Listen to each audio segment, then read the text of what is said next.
a few minutes before midnight, we walk down the hall, and I walk in front, much like a pastor would lead a casket to the grave. Sometimes I'll read a scripture, sometimes we'll walk in silence. One time we had a hymn playing.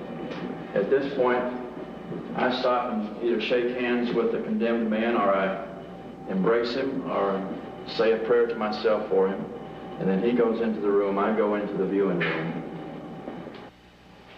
At this point, there's a team of 12 correctional officers that has a designated task to do, which is to take off the leg shackles, the handcuffs, and prepare the inmate for execution. The inmate is placed into the chair, and the members of this execution team has a designated task to complete.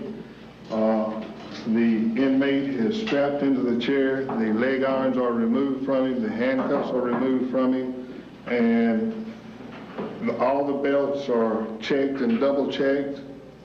At that time, when everything seems to be in working order, all the correctional officers leave except 2. At this time I walk in and read the death warrant to the inmate. Once the death warrant is read to him, I ask him if he has any last statement. The last one was that he held no ill feelings toward me or any of the staff. He stated that he knew God, had found God, and knew God would protect him. At that time, I leave the room, I walk next door, where the commissioner's on the phone with someone in the governor's office. I ask him if there's been any last-minute stays. He advised me that they have not. And I leave this room. I come back into the death chamber. I advise the 2 officers to make the man ready. This includes final preparation of tightening the straps, putting the helmet on, plugging the chair in to the power source. And the last thing, the hood goes over it. At that time, I leave. I come directly from the death chamber after the hood has been placed on. At this time, they're making last-minute preparations of the straps to be sure they're all tight. During that brief period of a few seconds, the equipment is engaged. This lever here is engaged.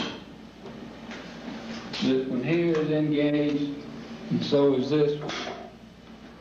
We wait until the last officer's out of the death chamber. At that time, he puts the ready sign in the little window. We wait for him to leave the death chamber and hear the door slam. An officer out here gives us a signal that it's ready. At that time, the switch is thrown. When the master switch is thrown, the amps go up to about 8.